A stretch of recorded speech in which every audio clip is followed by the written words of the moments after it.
Amen. Nous allons aller dans la parole de Dieu. Amen. Nous allons parler un peu, continuer à parler un peu du thème de la régénération. Alléluia. Que le Seigneur te bénisse. Tu as bien fait d'être là ce soir.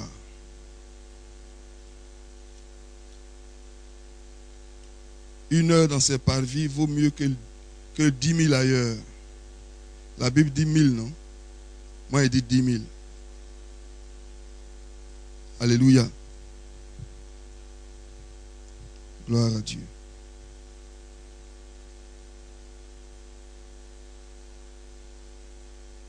La dernière fois, nous avons découvert qu'en réalité, le jeudi est plus important que le dimanche. Amen.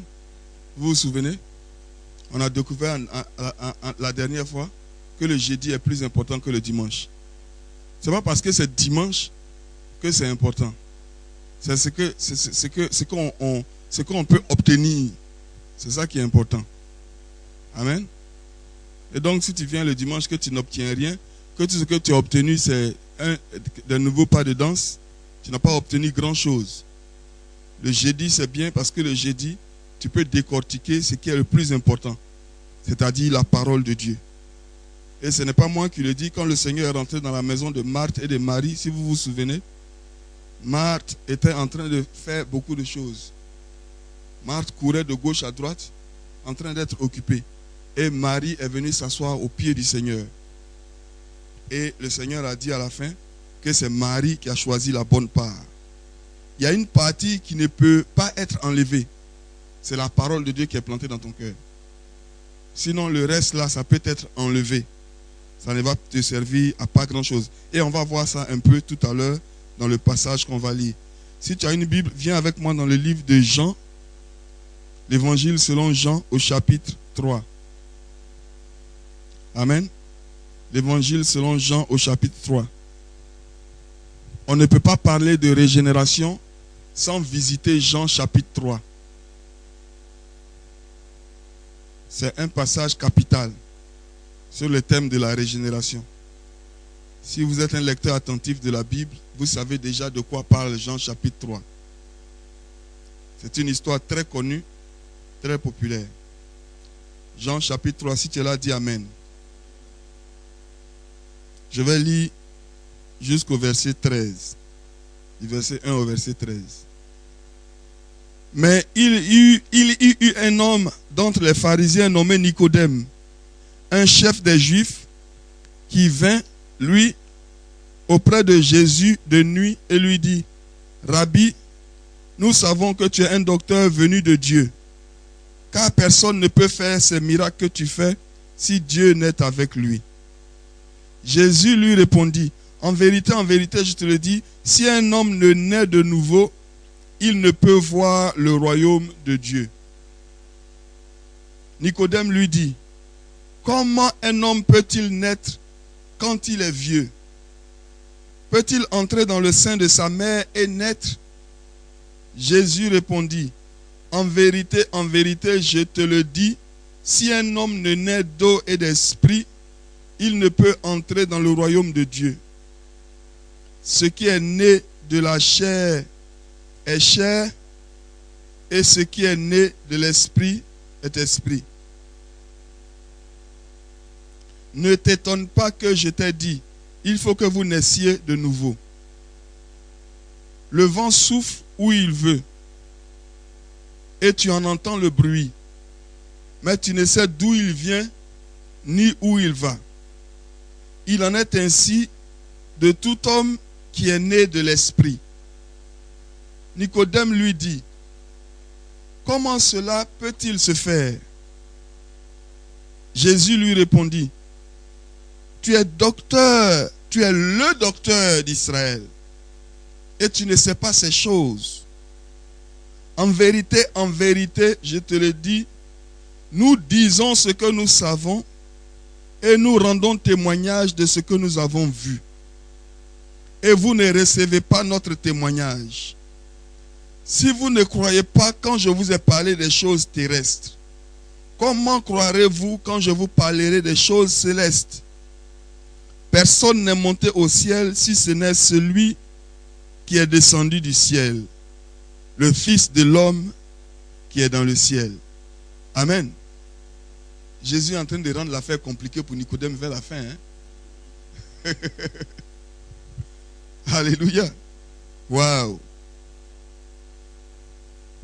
Amen. On a commencé à parler de régénération. Est-ce que vous qui étiez là, quand on dit régénération, qu'est-ce qui vous vient à l'esprit? Naissance. Amen. Naître de nouveau. Quelqu'un d'autre? Naître de nouveau. Quelqu'un a dit naître de nouveau.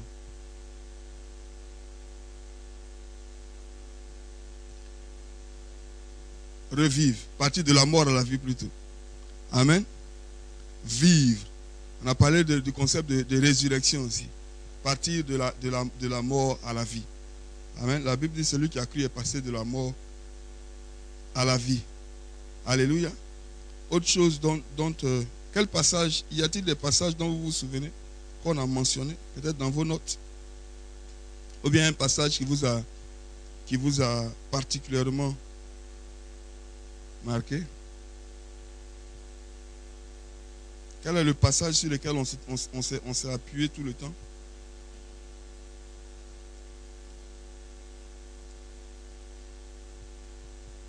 Ou alors n'importe quel autre passage. Si vous parlez de la régénération, quel passage vous avez dans la parole de Dieu pour appuyer ce que vous dites?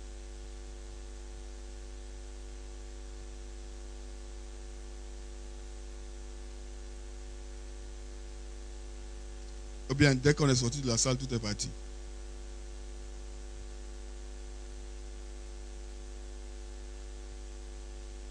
Vous pouvez regarder vos notes. Hein? C'est pas grave. Jacques 1, verset 18. Bien, vous avez perdu le bout de papier là.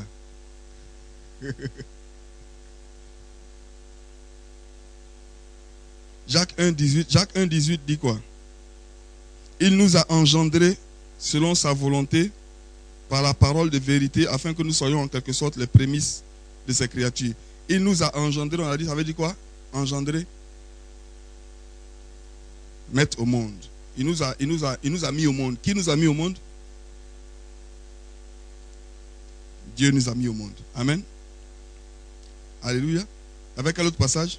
Peut-être un ou deux autres passages et puis on... Romains 3, 10. Est-ce que quelqu'un peut lire Romains 3, 10?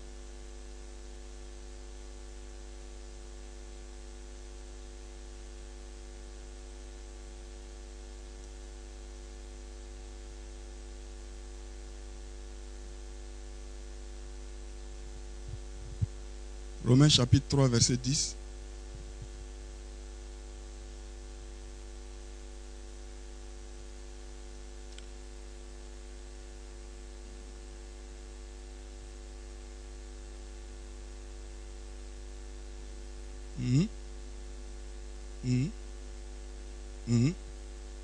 Amen. Ouais, continue un peu. Verset 11. Amen. Amen. On a évoqué ce passage dans le cadre de la révélation, de la régénération. Comment ce passage entre dans notre thème de la régénération? Qu'est-ce qu'on a dit sur ce passage? Soit dit en passant, c'est toujours mieux d'avoir un cahier, ça coûte pas cher, un petit cahier où tu vas mettre toutes tes notes. Sinon, si tu as des feuilles que tu utilises chaque jeudi, il va te falloir de nouvelles feuilles. C'est peut-être plus économique d'avoir un cahier. Là, comme ça, tu peux réviser et puis tu peux t'instruire toi-même. La Bible dit dans le livre de Romains, chapitre 3, verset 10, il n'y a point de juste, pas même un seul. Nul n'est intelligent, nul ne cherche Dieu. Comment ce passage, quelle est la relation entre ce passage et le thème qu'on a étudié? Qu'est-ce qu'on a dit par rapport à ça? Ou bien, si vous n'étiez pas là, qu'est-ce que vous pensez? Comment ce passage est lié au thème de la régénération?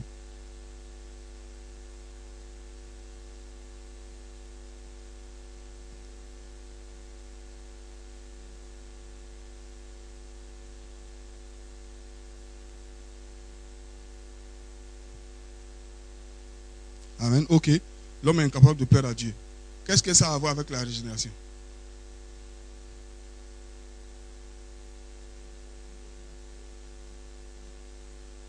Ça c'est vrai, mais ce n'est pas vraiment ce que ce passage a à voir avec la régénération. Amen. Qu'est-ce que vous pensez?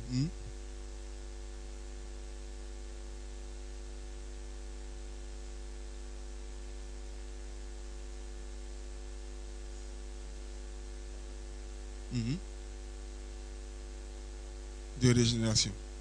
C'est plus proche, c'est plus précis, c'est plus exact. Ce passage-là parle de qui? Quand il dit il n'y a point de juste, il parle de qui? Il parle de quoi? Il parle de qui? Il parle de tout le monde. Il parle des hommes qui sont sur la terre. Amen. Ça veut dire sur la terre, là, il ne parle. Regarde, il n'y a pas deux races humaines. C'est toi et moi et les autres. En Afrique, en Chine, en Australie, en Amérique. Voilà. Amen. Donc quand il dit il n'y a point de juste, il parle des êtres humains. Il dit sur la terre, il n'y a point de juste. Il n'y a point de juste, pas même combien? Pas même un seul. Nul n'est intelligent, nul ne cherche Dieu. Et si vous vous souvenez, j'ai dit ce passage-là parle de tous ceux qui sont sur la terre. Même Barack Obama est dedans. Même celui qui va trouver le médicament du sida. L'homme le plus intelligent de la terre, il est dedans. Il n'a pas l'intelligence pour chercher Dieu. Amen. Les Anglais disent this is fact. C'est un fait. Il n'est pas en train de nous demander s'il y a des gens qui sont intelligents. Il n'est pas en train de suggérer qu'il y a... Non, il dit nul n'est intelligent. Nul. Ce que cela a à voir avec la régénération, cela montre l'incapacité de l'homme de se régénérer lui-même.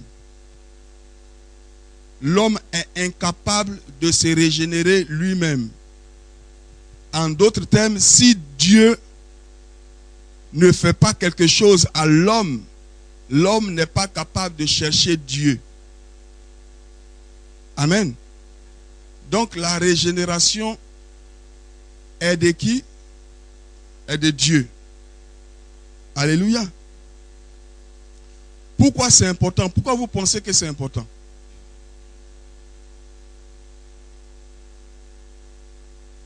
Tu es un homme mort. Mais qu'est-ce que, si on ne comprend pas ça, qu'est-ce qu'on peut, quelle erreur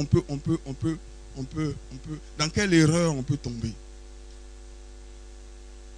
Si on ne comprend pas que c'est de Dieu.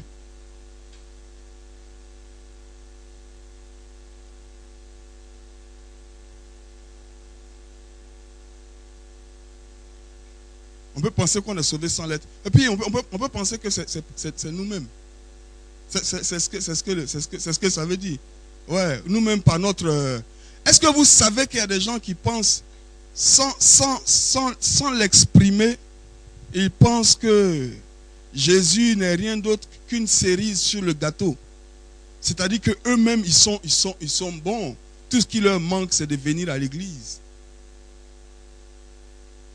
Amen. Il y a des gens comme ça, je ne sais pas si c'est votre cas. Ou bien si, mais il y a beaucoup de gens comme ça qui pensent que c'est une décision qu'ils ont prise. Il y a beaucoup de gens qui... Est-ce ce qu'on est en train de dire est important? Pardon? Ouais. Il y a beaucoup de gens qui pensent comme ça. Ce qu'on est en train de dire est important parce que c'est la définition biblique de ce qu'on appelle un chrétien. Un chrétien, ce n'est pas celui qui a rejoint une religion. Tu vois, si tu deviens musulman, il n'y a pas de régénération dedans. Quelqu'un vient te prêcher l'islam et tu dis, ok, j'aime bien ce truc-là. Demande à chaque musulman. C'est parce qu'il aime bien. Et malheureusement aussi, il y a des gens qui ne comprennent pas ce que c'est qu'un chrétien. Ils ne savent pas que le christianisme, c'est plus quelque chose qui t'est arrivé.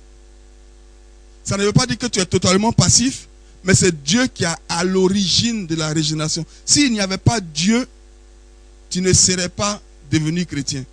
Amen. C'est Dieu qui a provoqué cela. Voilà ce qui cause le chrétien à être reconnaissant, infiniment reconnaissant à Dieu. Parce que c'est Dieu qui a causé toutes choses. Si c'était laissé à nous-mêmes, voici ce qui nous décrit.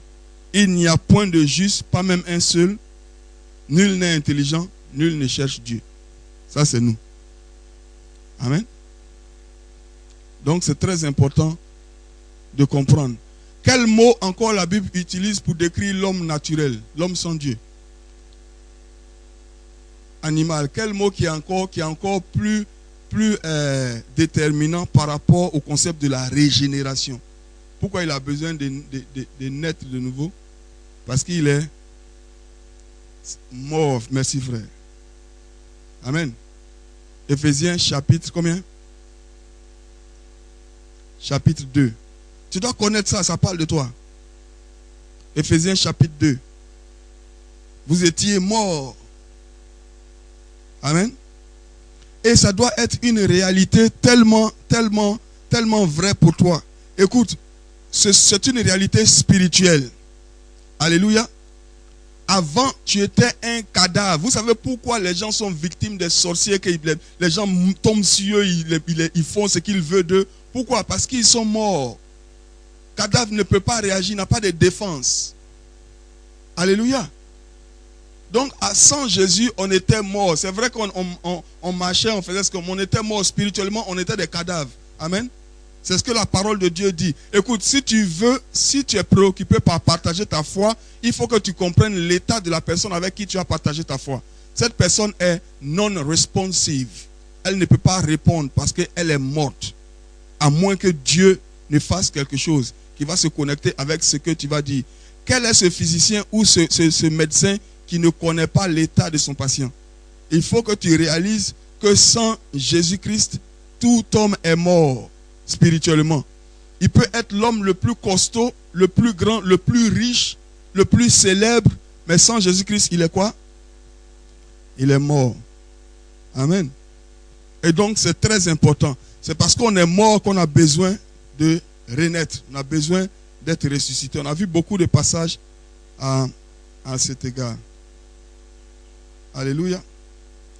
Maintenant, une question avant qu'on ne passe à Jean, chapitre 3. À la lumière de tout ça, quelle définition donnez-vous du chrétien? Qu'est-ce que, selon vous, est un chrétien? Si quelqu'un vous demande. Vous savez, si on dit qu'est-ce qu'un chrétien, on va avoir beaucoup de définitions. Amen. Amen. Le dictionnaire va définir un chrétien comme quelqu'un qui croit en la foi chrétienne et qui participe aux activités de l'église chrétienne. Mais à la lumière de ce que vous entendez, vous avez connu sur la régénération. Qu'est-ce que pour vous est un chrétien? Bon, un à un. On commence à gauche d'abord.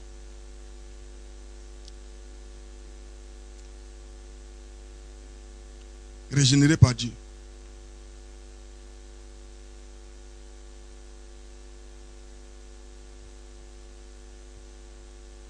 C'est un mot originel. Qui était quoi? Par Dieu. Amen. Amen. Je pense qu'on arrive quelque part. Né de nouveau. Amen. Alléluia. Non. Sur la base de tout ce qu'on a dit sur la régénération. Si on te demande qu'est-ce qu'il y a quelqu'un qui veut dire une autre expression?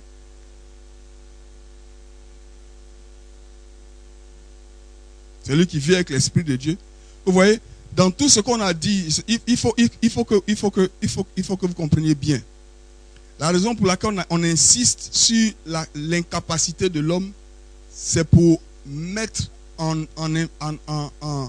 lumière la puissance et l'œuvre de Dieu. Ça ne veut pas dire que l'homme, en tant que chrétien, ne fait pas des choses. On n'est pas en train de parler de ce que l'homme fait, on est en train de parler de la régénération. La régénération est l'œuvre de Dieu à 100%. Donc quand je dis qu'est-ce qu'un chrétien à la lumière de ce qu'on appelle la régénération, et que tu me dis c'est quelqu'un qui fait la volonté de Dieu, quand on parle de régénération, déjà ce que le chrétien fait, il y a déjà une grosse croix dessus. Parce qu'en termes de régénération, comment on a décrit un chrétien? Il est mort. Cadavre fait quoi? Amen. Il y a d'autres doctrines qu'on va étudier où on va voir le rôle et la responsabilité du chrétien. Par exemple, dans la sanctification. Amen. Mais quand on parle de donner naissance, et on va voir tout à l'heure Nicodème qui dit à Jésus, comment cela est-il possible? Parce que Nicodème réalise que c'est impossible. Amen. Donc quand je dis sur la base de la régénération, comment tu définis un chrétien? Tu dois t'asseoir à la maison pour réfléchir. Mais qu'est-ce qu'un chrétien? Ah, c'est quelqu'un qui était mort, que Dieu a ressuscité. Regarde, moi que tu vois devant toi aujourd'hui, je n'existais pas avant. Si tu demandes à quelqu'un qui m'avait connu avant, il va te montrer celui que j'étais avant, et l'autre que je suis maintenant, il va dire celui-là, je ne le connais pas. C'est l'autre là que je connais parce que je l'ai connu avant. L'autre là, celui-là, c'est plus le même. Il n'existait pas. Amen. Est-ce que je me fais comprendre? C'est très important. C'est très, très, très important. C'est ça qui est chrétien. C'est ça qui est chrétien. Alléluia. Et j'aime bien la définition d'Edgar. Quelqu'un qui est venu à Dieu par Dieu. La dernière fois, qu'est-ce que j'ai dit? J'ai dit, il y a beaucoup, l'église est remplie de gens qui sont rentrés pas par la porte, mais par la fenêtre. Amen. La porte, c'est Dieu. La fenêtre, c'est autre chose.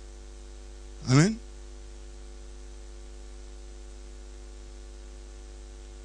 Donc, pour revenir à notre passage ici, on voit Jésus qui est en train de parler à Nicodème. Nicodème, la Bible nous dit que c'était un chef des Juifs. Nicodème était un chef des Juifs et il est venu de nuit à Jésus. Pourquoi il est venu la nuit? Il y a un homme d'entre les pharisiens nommé Nicodème, un chef des Juifs, qui vint, lui, auprès de Jésus de nuit. Est-ce que vous vous imaginez pourquoi cet homme est venu la nuit?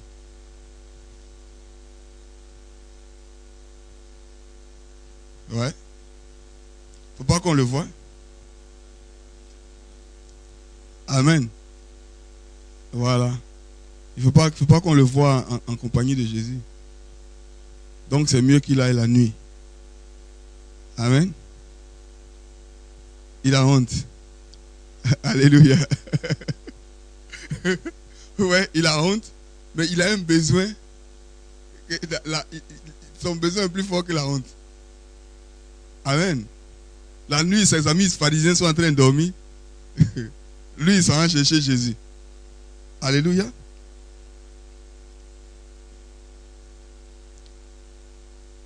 Et il est suffisamment honnête pour savoir qu'il a un problème.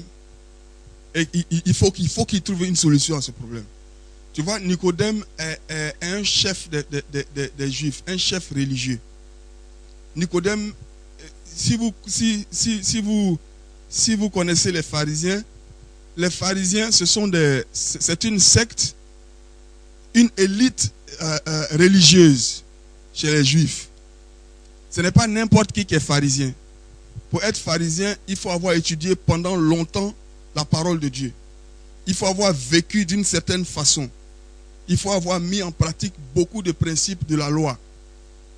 Les pharisiens, ce sont comme des érudits dans la connaissance de la parole de Dieu, dans l'Ancien Testament. Ils sont les chefs religieux du temps de Jésus. Et Nicodème est non seulement un pharisien, mais il est un des chefs des pharisiens. Donc, il est un conducteur des pharisiens. C'est comme quelqu'un qui a même comme un doctorat. Il connaît beaucoup de choses. Ou du moins, il est supposé connaître beaucoup de choses. C'est à cause de ça on voit beaucoup de sarcasme dans le dialogue entre lui et Jésus. Il vient et dit à Jésus, Jésus, oh, tu fais de grandes choses. Et Jésus, qui, au lieu de répondre en temps normal, Jésus aurait répondu, ah, gloire à Dieu. Voilà au moins un des pharisiens qui sait que Dieu est en train d'opérer à travers moi. Mais dans le chapitre 2, à la fin du chapitre 2, la Bible dit Jésus, il ne fait pas confiance aux hommes parce qu'il sait ce qui est dans leur cœur. Donc Jésus savait ce qui était dans le cœur de Nicodème et il connaissait le besoin de Nicodème. Même si Nicodème n'a pas été capable de formuler son besoin, vous voyez, il dit à Jésus, je sais que tu es un grand, tu fais ceci, tu fais cela. Et en retour, Jésus, on dirait un dialogue de sourds. On dirait deux personnes qui ne savent pas qu'elles sont en train de parler de la même chose ou pas. Il dit, en vérité, je te le dis, si tu n'es né de nouveau, tu ne peux voir le royaume des cieux. Et quand Jésus dit en vérité, c'est qu'il est très sérieux. Amen. Il vient dans la nuit et il fait un compliment à Jésus, mais qu'est-ce qui est réellement sur son cœur? Il y a quelque chose d'autre sur son cœur. On se rend compte qu'il a un besoin plus profond. Amen. Là, Nicodème avait toute la tradition et toute la religion de son temps. Mais il ne savait pas comment faire partie du royaume. Nicodème avait toute la religion, il avait toute la connaissance religieuse, mais il ne savait pas ce qu'on appelle un chrétien.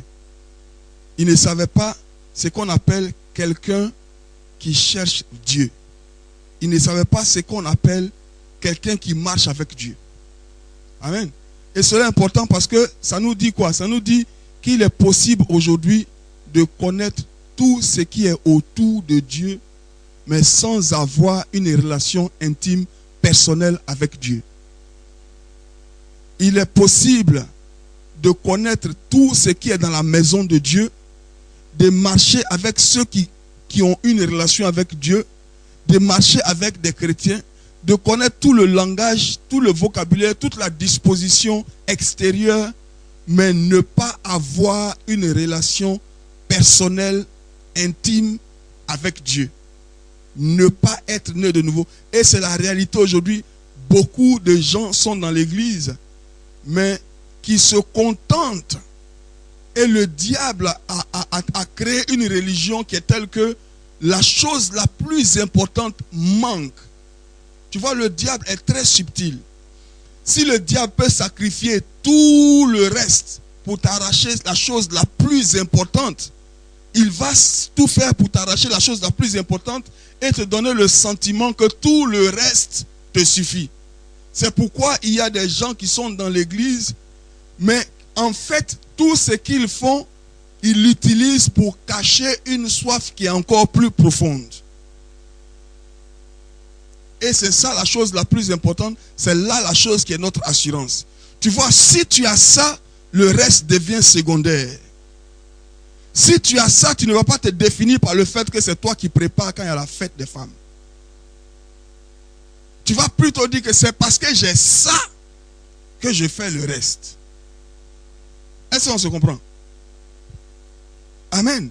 Et c'est ça, c'est ton... This is your lifeline. C'est comment on dit lifeline en français? Est-ce qu'il y a une expression pour ça en français? Lifeline. C'est-à-dire, c'est une ligne qui te mettait en vie. Si on a coupé ça, pouf, il n'y a plus rien. Amen. Et on voit ici que Nicodème avait toute la religion. Nicodème avait toute la religion, mais il ne savait pas ce qu'on appelait être né de nouveau. Il ne savait pas ce qu'on appelait être né de nouveau. Et puis vous voyez au verset 10, qu'est-ce que Jésus lui dit? Au verset 10, Jésus lui dit ceci. Tu es le docteur d'Israël. Tu es le docteur d'Israël. Non, Jésus n'a pas dit, tu es un docteur en Israël. Il dit, Nicodème, c'est toi le docteur d'Israël. Comme moi, je suis le chemin, la vérité et la vie. Toi, tu es le docteur d'Israël. Alléluia. Il dit, tu es le docteur d'Israël. Ça veut dire que Israël compte sur toi pour apporter l'enseignement. Le docteur, c'est l'enseignant. Tous les yeux d'Israël sont sur toi pour dire que si on doit apprendre quelque chose là, c'est à Nicodème, on va aller demander. C'est lui qui est notre enseignant. Tu es le docteur d'Israël et tu ne sais pas ces choses. Amen. Il dit, tu es le docteur d'Israël et tu ne sais pas ces choses. Mais c'est grave. Comment se fait qu'un grand enseignant comme toi, tu ne comprends même pas les bases de ce que c'est qu'être sauvé? Alléluia. Vous voyez comment il est important que les chrétiens doivent chercher l'esprit de la révélation, de la sagesse, de la connaissance de la parole de Dieu. Parce qu'il y a ce que la chair enseigne et il y a ce que l'esprit enseigne. Il dit comment ça se fait que toi, un grand chef, enseignant, un grand docteur, tu as tous les diplômes, tu as toute la connaissance charnelle, mais les choses de base du salut, tu ne les connais pas. Et moi, ce qui me motive à venir enseigner tous les jeudis, c'est l'état malheureux dans lequel l'Église se trouve aujourd'hui. Parcourez les églises. Les gens sortent avec des derniers cris de révélation, de on ne sait pas quoi, qui font crier les gens, ouais, des révélations. Je ne sais pas comment tu veux emmener quelqu'un qui vient au Seigneur nouvellement à croire en des choses superflues, des choses qui sont en l'air. Quand ces deux pieds ne sont même pas encore enracinés dans ce qu'on appelle être chrétien. Et 6 mois après, il y a des gourous qui commencent à sortir de tous les côtés. Moi, je connais des gens aujourd'hui qui lavent les autres avec le sel et l'eau. Parce que pour eux, c'est ça être chrétien. Et il y a des pasteurs qui se font laver.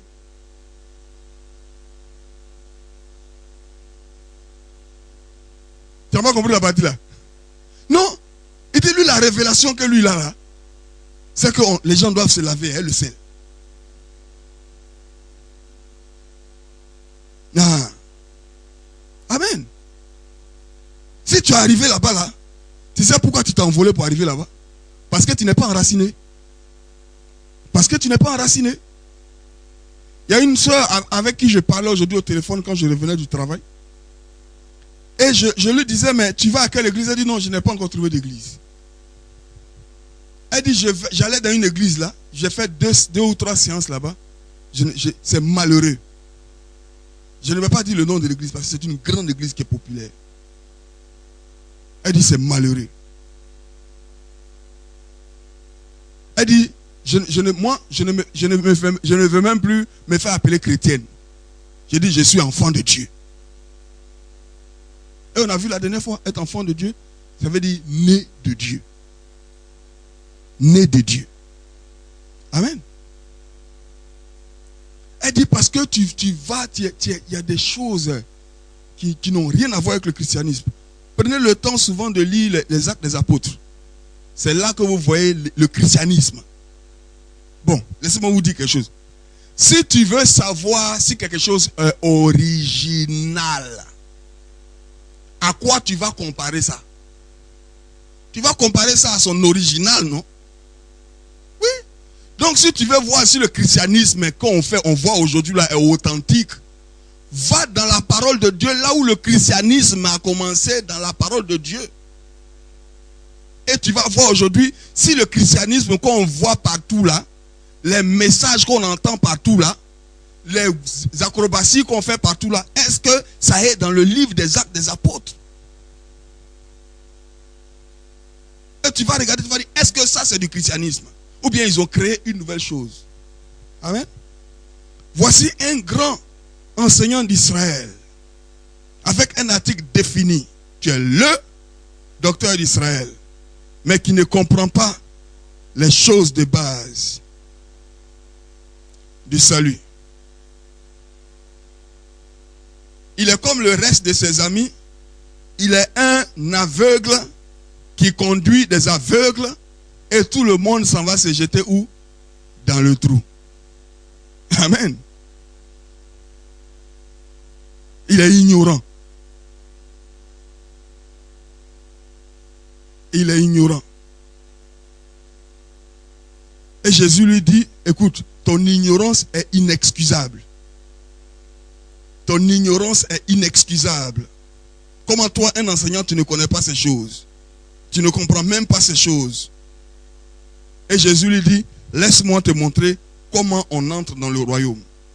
Et il y a beaucoup de métaphores, il y a beaucoup d'expressions que je lance comme ça, qui sont importantes. Ici, Jésus lui dit, pour entrer dans le royaume, pour voir le royaume. On a parlé aussi de régénération, de naître de nouveau. Donc il lui a dit, il faut que tu sois né de nouveau. Donc, être chrétien, c'est aussi quelqu'un qui est où? Dans le royaume. Amen. Un jour, on va parler du royaume. Mais ici, Jésus est en train de montrer à Nicodème comment entrer dans le royaume. C'est la même chose. Puisqu'on parle de la régénération, on parle de naître de nouveau. Il dit pour entrer dans le royaume, il faut naître de nouveau. Pour être chrétien, il faut naître de nouveau. Conséquence logique, être chrétien, ça veut dire être dans le royaume. Amen. Est-ce que tu es d'accord avec moi? On dirait que tu es un peu sceptique. Tu ne vas pas dire amen comme ça. Est-ce que tu comprends? Tu as compris, hein? Non, il faut poser question. Il faut poser question.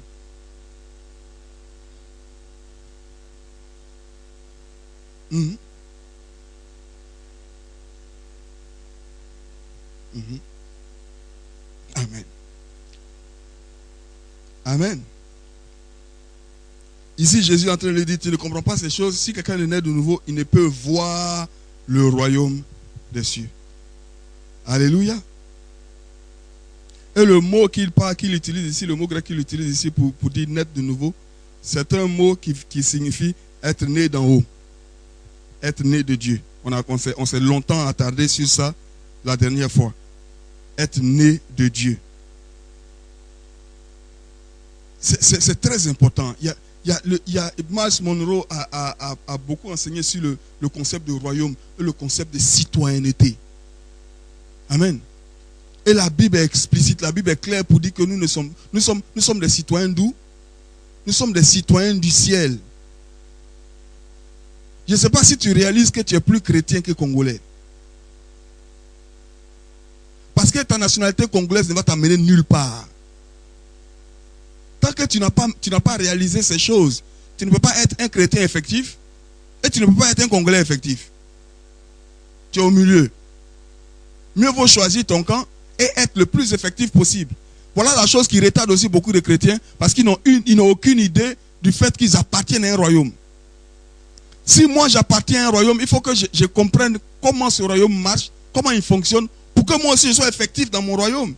Vous savez qu'il y a des Ivoiriens qui viennent ici en Angleterre, qui font 30 ans en Angleterre et qui sont aussi et même plus Ivoiriens que les Ivoiriens qui sont laissés à Abidjan.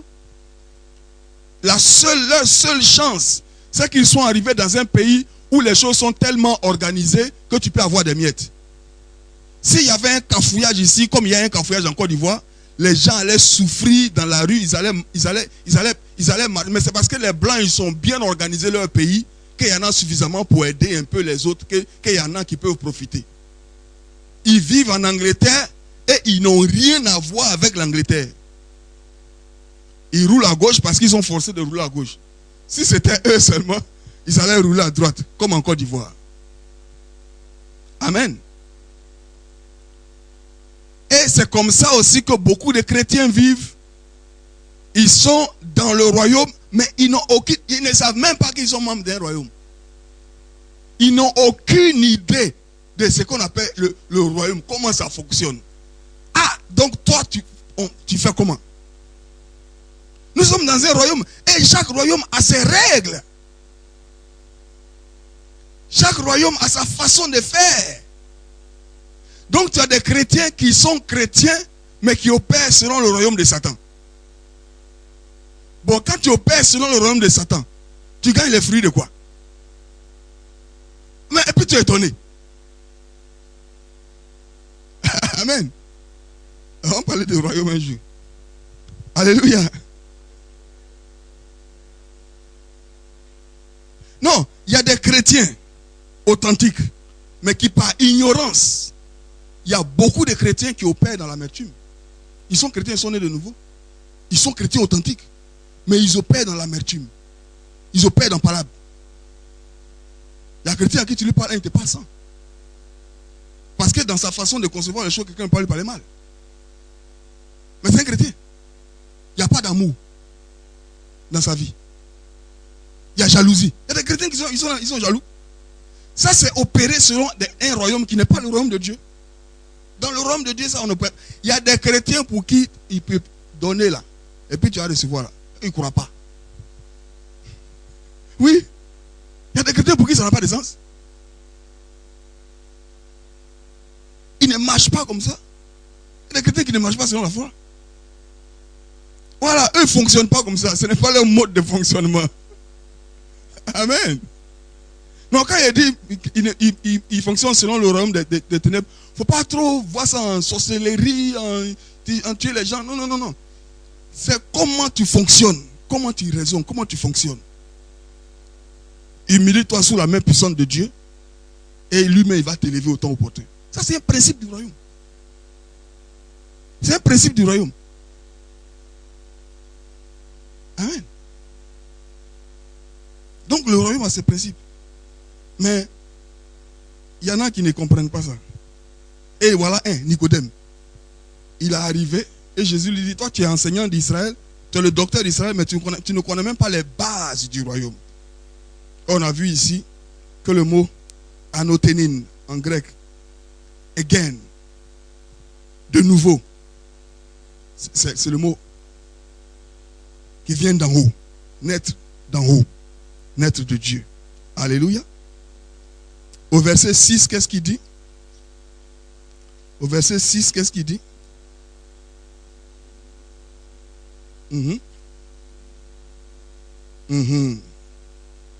Ce qui est né de la chair est chair, et ce qui est né de l'esprit est esprit. Ouais, avec grand E, c'est l'esprit de Dieu.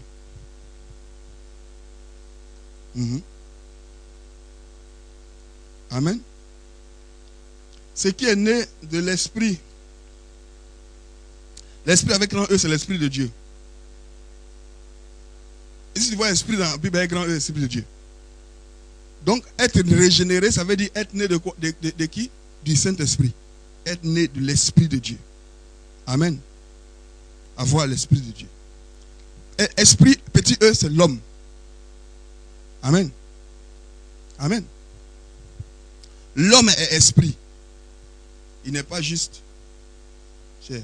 Et ici, Jésus est en train de faire la distinction entre ce qui procède de la chair et ce qui procède de l'esprit. Tout ce qui est né de la chair est chair. C'est deux systèmes, comme il a dit tout à l'heure, c'est deux modes d'opération, c'est deux royaumes. Ce n'est pas la même chose, tu ne peux pas les confondre, tu ne peux pas les associer, ils ne produisent pas les mêmes résultats, ils ne fonctionnent pas de la même façon. Ce qui est né de la chair est chair, mais ce qui est né de l'esprit est esprit. Amen. Et donc, soit tu marches par l'esprit, en ce moment, tu marches l'homme spirituel, l'homme esprit qui est dans toi. Quand tu es devenu chrétien, ton esprit est vivifié. La Bible dit dans le livre de Jean 6, 63, la chair ne sert de rien. Les méthodes de la chair ne produisent pas la vie. La chair ne sert de rien. C'est l'esprit qui vivifie. Vivifier, ça veut dire donner la vie. Vous voyez, je vais vous donner une image de vivifier.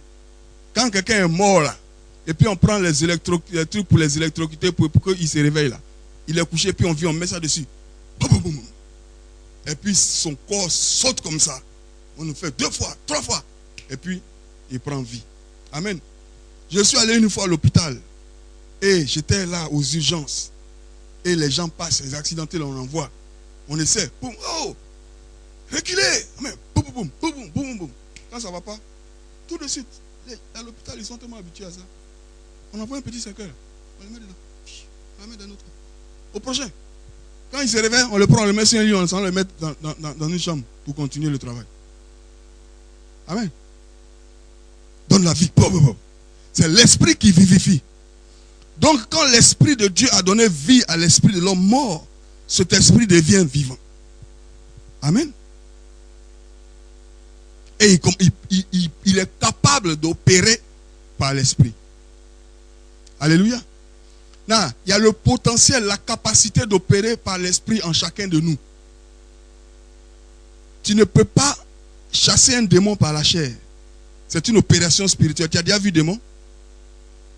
Ah bon. C'est une opération spirituelle. La capacité d'opérer en esprit, la capacité d'opérer par l'esprit est présente en chacun de nous. Ta capacité dépend de ton engagement, de ta connaissance.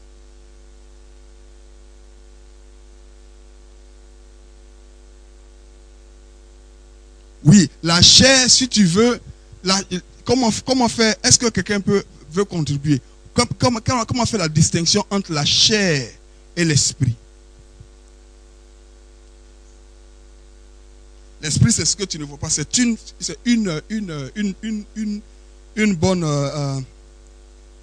un bon exemple. L'esprit, c'est ce que tu ne vois pas. Mais tu peux aller encore plus en profondeur. Quand il parle des systèmes de la chair et système de l'esprit. Amen. Il n'y a pas Lydia seulement, c'est tout le monde.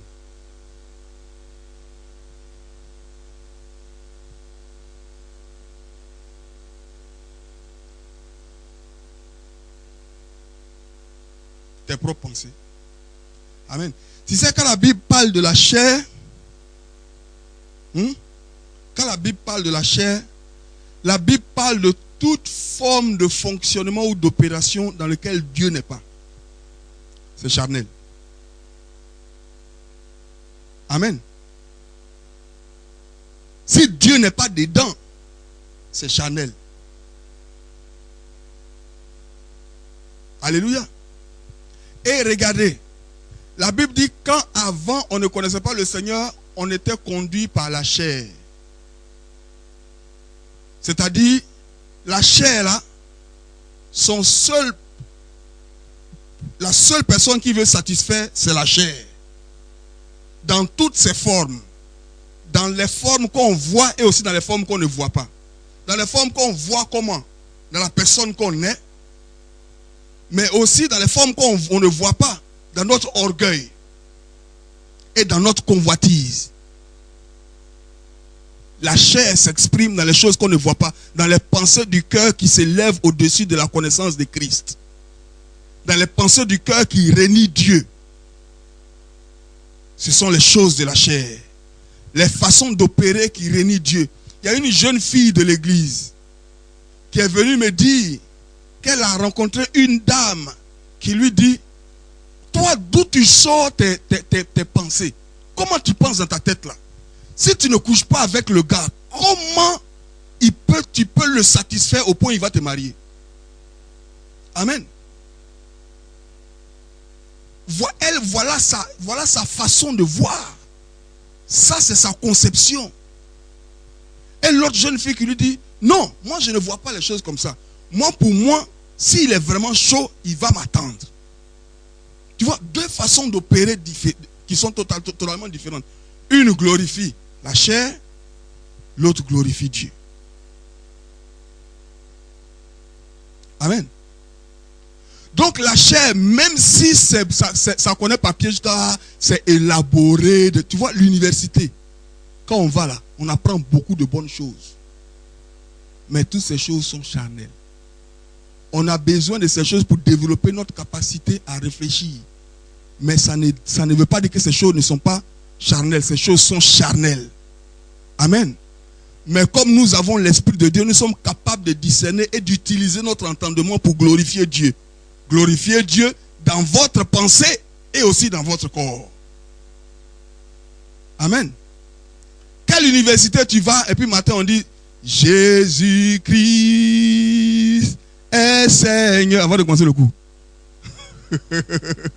Non, ils vont te dire tu étais un singe avant. Et ils vont chercher à te démontrer ça. Alléluia. Et Nicodème avait tous les diplômes de la chair. Parce que même les diplômes théologiques, sans la connaissance et la sagesse spirituelle, sont des diplômes charnels.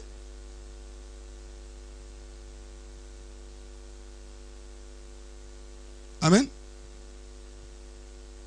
Pour rendre ça simple, marcher selon l'esprit, c'est marcher selon la parole de Dieu. Marcher selon l'esprit, c'est marcher selon la parole de Dieu. Jésus dit, ces paroles que je vous dis sont esprit et vie. Marcher selon l'esprit, c'est marcher selon la parole de Dieu. Tu vois, la parole de Dieu s'oppose à ce que le corps veut faire. Le corps dit, va faire ça, va faire ça. C'est mauvais, hein? Va faire, va faire. La parole de Dieu dit, ne fais pas. Ne fais pas. Amen. Galates 5 aussi nous donne un peu une idée de la différence entre les résultats, les fruits de la chair et les fruits de l'esprit. Tu peux marquer ça et puis lire ça à la maison. Galates chapitre 5 à partir du verset 19. Galates chapitre 5 à partir du verset 19. Il faut lire, il ne faut pas jeter le papier là après. Amen.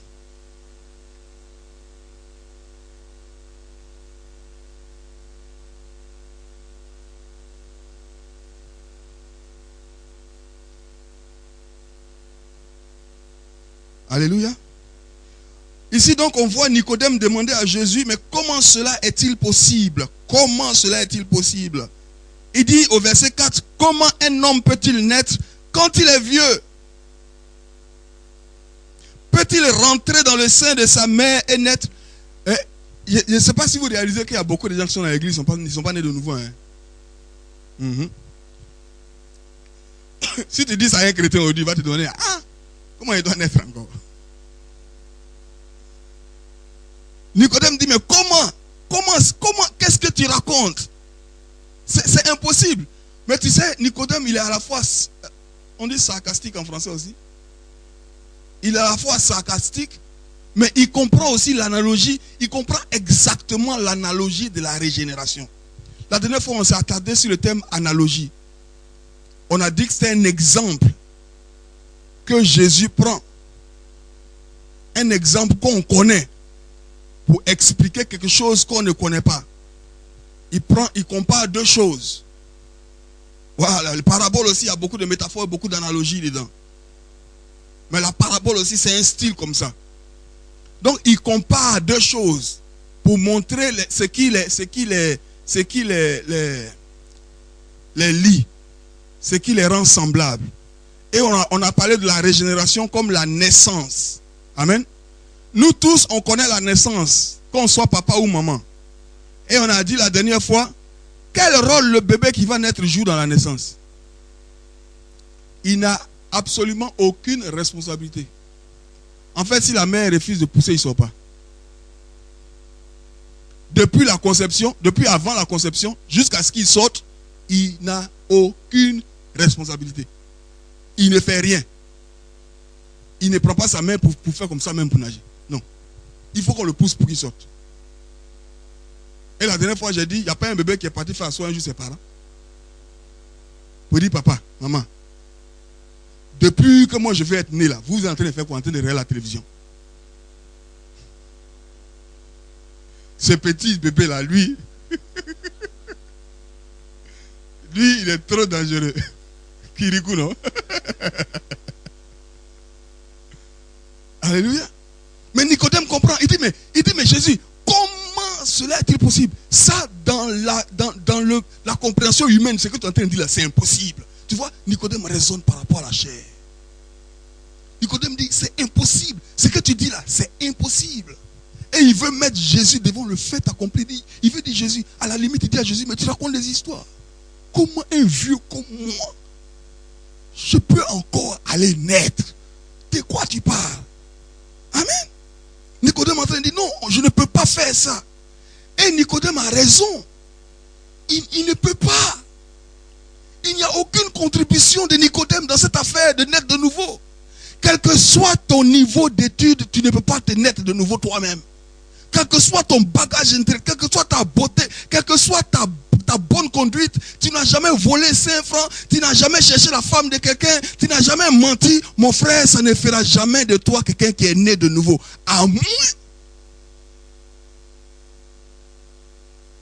que Dieu souffle la vie.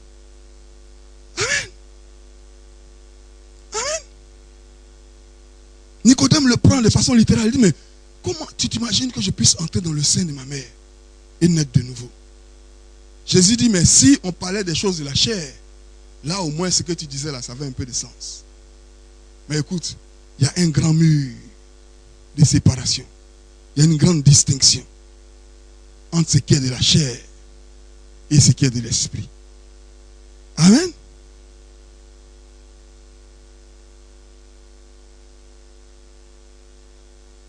Et Nicodème, d'une façon ou d'une autre, moi je pense que Nicodème, peut-être qu'il comprend un peu, il est en train de se dire ici, si je vois bien l'analogie, c'est que Jésus est en train de me dire, peut-être de naître de l'esprit, puisqu'il parle des choses de la chair et de l'esprit. Donc en réalité, il est en train de me dire que je dois naître de l'esprit. Je dois naître de Dieu. Écoute, une des choses qui a amené Jésus à la croix, c'est le fait qu'il ait dit que lui, il est enfant de Dieu. Donc, il faut mettre ça dans le contexte et il faut comprendre ce qui se passe dans la tête de Nicodème. Dans la tête de Nicodème, il est impossible que quelqu'un se dise enfant de Dieu. Dieu est trop grand. Il est trop saint. Dieu ne peut pas aller faire enfant. C'est comme ça que les musulmans sont choqués quand on dit que Jésus est le Fils de Dieu. Ça les traumatise.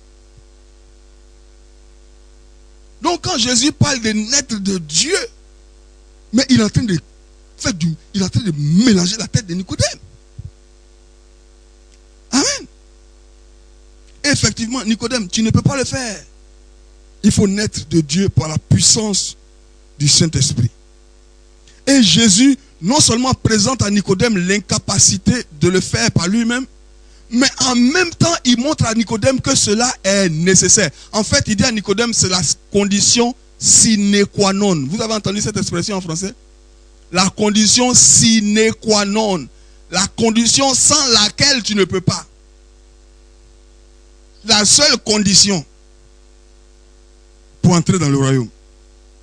Amen.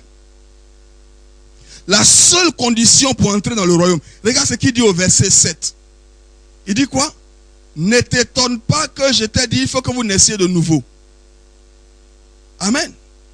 Il faut que vous naissiez de nouveau. Il faut que vous naissiez de nouveau. You must be born again. You must be born again. Listen, tu vas rester ici là jusqu'à 30 ans. Te contenter de Alléluia, Amen. Let me tell you something. You must be born again. Maintenant, tu vas être là, tu as dansé jusqu'à le vieux pécheur, mauvais sorcier, bandit, tueur, tout, Hitler. Il est venu à côté de toi. Tu as touché son cœur. Il s'est repenti de ses péchés. Il est né de nouveau. Tu vas aller en enfer avec tes danses. Pendant que tu vas voir Hitler se réjouir dans la présence du Seigneur. You must be born again. It's a must. Si tu veux prier pour quelqu'un qui n'est pas sauvé, ne prie pas simplement pour qu'il vienne à l'église. Prie pour qu'il soit né de nouveau. Prie pour que Dieu tranche son cœur. Amen. C'est nécessaire. You must be born again.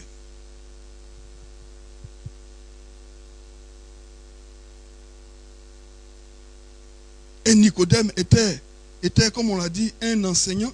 Et il ne connaissait pas ceci. Vous voyez, Nicodème n'a pas d'excuse. Vous pouvez dire aujourd'hui, mais Jésus, c'est dans le Nouveau Testament. Nicodème, comment Nicodème pouvait connaître ça? Amen. Viens avec moi dans le... Tu as un Ancien Testament? Il y a un Ancien Testament dans ta Bible? Viens avec moi dans le livre d'Ézéchiel.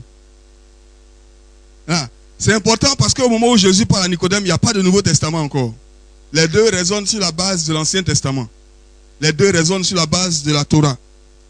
Et ce qu'on va voir maintenant est dans le livre de Nicodème, le docteur d'Israël. Ézéchiel chapitre 36. Ézéchiel, c'est des grands prophètes. Donc Ésaïe, Jérémie, Ézéchiel.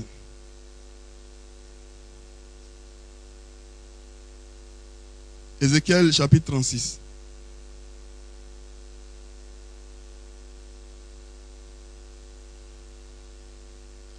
Nicodème est ignorant, comme beaucoup de chrétiens. Et il ne peut pas amener. Il y a beaucoup de chrétiens qui ne peuvent pas amener les autres au salut parce qu'eux-mêmes ils sont ignorants. Amen. Vous voyez, c'est qu'on voit dehors là. Les gens, ils sont dans les maquis, ils commettent l'adultère, ils sont dans le péché, ils boivent l'alcool, ils fument la cigarette, ils ne viennent pas à l'église. Vous savez, tout ça, ce sont les symptômes. Amen. Ce n'est pas ça la maladie. C'est les symptômes. Donc, il faut s'attaquer à... C'est comme Firon. Quand tu es à Firon là, tu peux payer un casier de beurre de karité. Mets dessus. Tant que tu n'as pas bu antibiotique pour tuer les microbes qui sont concrets, le Firon là, ton furon, ils vont couper ton pied un jour. Pourquoi? Parce que toi, tu veux traiter le furon à la surface. Ah. Quand tu as furon, tu vas chez le guipier qui met pommade, il met pommade sur le furon. Il ne met pas pommade. Il te donne antibiotique. Il dit, va. Moi, ma dent voulait me tuer ici. Vous vous souvenez, non? Ma dent voulait me tuer ici. Ah! Je suis allé chez le GP. Le GP dit non. Le Codamol, tout le monde a dépassé Codamol. Le GP dit tiens, antibiotique. Il m'a donné un antibiotique. Le premier jour d'antibiotique, j'ai senti déjà que la dent est en train de capituler. 2 jours, 3 jours, j'ai rien. C'est passé. Parce qu'il connaît. Amen. Alléluia. On a dit Ézéchiel 36. Hein? Vous vous souvenez de ma dent là? Ah, j'étais en train de prêcher puis ma dent a commencé. Et je voulais jeter le micro là.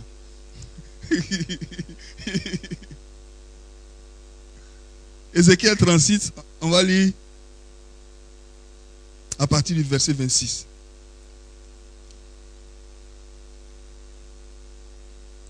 On va lire même à partir du verset 25. Si quelqu'un est là, tu peux lire ça pour nous, s'il te plaît.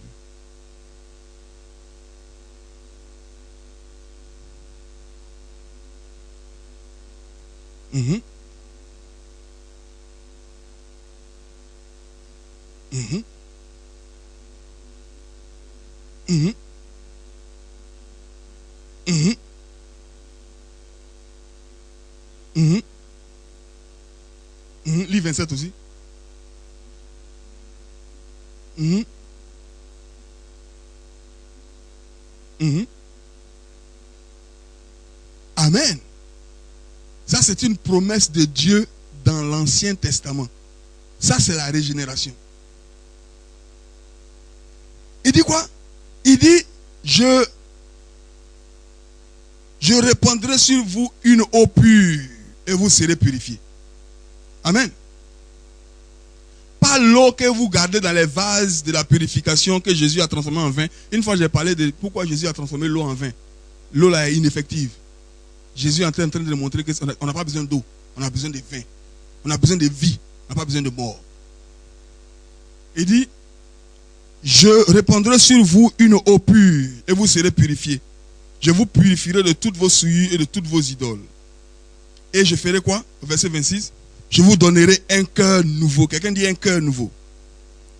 Il dit, je vous donnerai un cœur nouveau. Je mettrai en vous un esprit nouveau.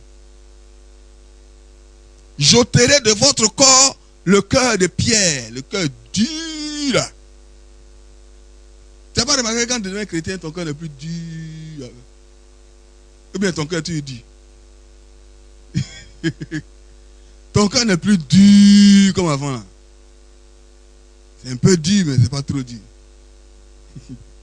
Je vous donnerai je mettrai en vous un esprit nouveau. J'ôterai de votre corps le cœur de pierre et je vous donnerai un cœur de chair. Quand on dit chair ici, ça ne veut pas dire chair comme on a parlé la dernière fois. C'est pour faire la différence entre ce qui est dur et ce qui est flexible. Amen. Il parle des idoles. Les idoles, c'est les idoles. Les idoles, c'est les faux dieux.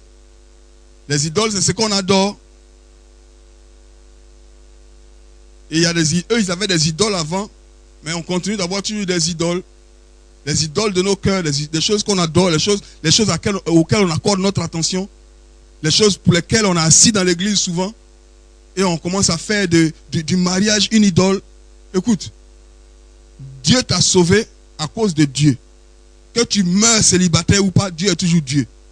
Si ton mariage commence à être au-dessus de Dieu, tu es en train de rentrer dans l'idolâtrie petit à petit. Amen. Amen. On a lu tout à l'heure Habakkuk. Habakkuk dit, les greniers hauts, ils sont vides. Les fruits n'ont pas apporté, les arbres n'ont pas apporté de fruits. Les bœufs sont morts. Il n'y a rien dans le pays. Mais je me réjouirai. Je veux me réjouir dans le Dieu de mon salut. Nous, on chante le chant à partir de je veux me réjouir. Oh, avant ça, il était en train de dire que même si rien ne va, je vais me réjouir quand même. Amen. Il dit, je vais vous donner un nouveau cœur. Un cœur de chair à la place du cœur de pierre. Et remarquez avec moi, quand nous lisons, qui est le sujet? Vous voyez, construction grammaticale, sujet, verbe, complément. Qui est le sujet ici? Dieu. Je. I will give you. I will do this. I will do this. C'est Dieu. Amen. Pourquoi? Parce que c'est Dieu seul qui peut donner un nouveau cœur à quelqu'un. C'est Dieu seul qui peut donner un nouvel esprit à quelqu'un. C'est Dieu seul. Amen. Et ça, c'est la clé. I will give you. Et ça, c'est une promesse de l'alliance de Dieu avec son peuple. C'est le type de la régénération dont la révélation complète est annoncée dans le Nouveau Testament avec Jésus-Christ. C'est une promesse, ça fait partie de l'alliance de Dieu avec son peuple. Il dit dans le thème de l'alliance, voici ce que je vais faire, je vais vous donner un nouveau cœur. Amen.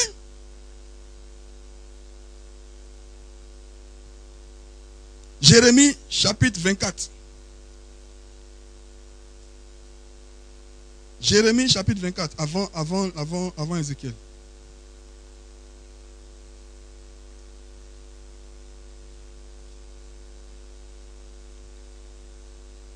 Jérémie chapitre 24.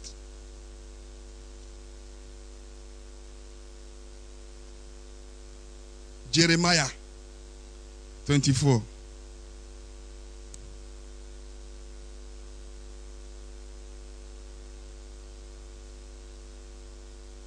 Jérémie chapitre 24. La Bible dit quoi au verset 7? Je leur donnerai un cœur pour qu'ils connaissent que je suis l'Éternel. Amen. Vous voyez ces juifs-là, ils avaient la loi, ils avaient les oracles, ils avaient toutes les choses, et ils n'avaient pas le cœur. À quoi tout ça va servir s'il n'y a pas le cœur? Voilà pourquoi Dieu fait un miracle. Il ouvre la mer. Les gens passent dans la mer. Les pieds là, c'est sec. Ils sortent. Ils créent basse. Fétiche. Ils sont là. Fétiche, oh. Fétiche, oh. Tu es notre Dieu. C'est toi qui nous as sauvés, fétiche.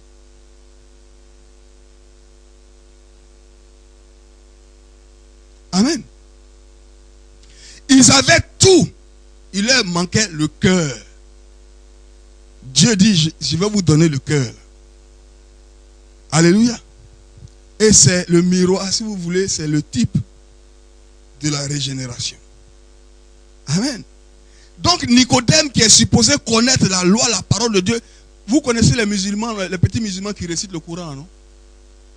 Les petits musulmans connaissent le Coran du début jusqu'à la fin, ils récitent. Les imams, là, ils ont appris ça jusqu'à qu'ils récitent. C'est la même chose pour les petits hébreux. Ils récitent la Torah. Et ils connaissent la Torah. Et si tu es pharisien, tu connais toute la Torah. Nicodème ne connaissait pas ça. Il connaissait ça dans la tête. Mais il ne connaissait pas ça. Nicodème n'a pas d'excuse. Mais ce qui est bien chez Nicodème, c'est qu'il savait qu'il lui manquait quelque chose. Amen. Nicodème savait qu'il lui manquait quelque chose. Nicodème, il savait qu'il lui manquait la vie. Vous voyez, il avait toutes ces choses, mais la vie lui manquait. La vie. Moi, j'ai vu des hommes et des femmes dans l'église qui sont désespérés de la vie. Ils ont besoin désespérément de la vie. Parce qu'ils ont tellement la religion, ils ont tout, ils ont les responsabilités. Il y en a qui cherchent le top des responsabilités. Ils veulent être même des bishops. Ils cherchent tout. Mais tout ça là, ils cherchent parce qu'il leur manque la vie. Amen. Pas qu'il n'est pas bon de servir Dieu, de chercher ces choses de Dieu, mais il faut avoir la vie. Ce que Nicodème n'avait pas, il n'avait pas un nouveau cœur. Amen. Ce qui manquait à Nicodème, il manquait à Nicodème le Saint-Esprit. Il manquait à Nicodème l'Esprit de Dieu. Alléluia. Qu'est-ce qui manquait à Nicodème? Il manquait à Nicodème la régénération. Et c'est ce que Jésus explique. Être chrétien, c'est être régénéré. C'est être né de nouveau. C'est de là qu'il vient la vie. C'est l'Esprit de Dieu. Dans chaque chrétien. Il dit, ce qui est né de la chair est chair. Vous savez, le naturel produit toujours le naturel. Le naturel ne peut pas transcender le naturel. Et c'est ça notre problème. Nous sommes we are caught up. Nous sommes pris au piège de ce qui est mort. Et je vais finir par ceci. Il faut que nous fassions attention personnellement dans notre vie. Il faut que notre vie soit comme le vin. Il faut que notre vie soit pétillante. Il faut que notre vie chrétienne ne soit pas de la routine. L'église est prise au piège de la routine. Vous voyez, on attend dimanche. Et dimanche, on vient, on fait notre cinéma. Et on s'en va à la maison. Si on n'a pas la vie, c'est rien du tout. Amen. On vient, on fait notre... On commence, on prie, on chante un peu, on danse un peu. Quelqu'un vient, il prêche. Après, on donne l'argent et puis on s'en va à la maison. Non. Chaque chrétien doit être soucieux, doit être préoccupé par l'état de sa vie. Est-ce que la vie, là, je la ressens comme une maman enceinte qui sent qu'il y a quelque chose qui se passe en elle? Est-ce qu'il y a quelque chose qui se passe en toi? Est-ce que tu es pétillant? Est-ce que tu es bouillant?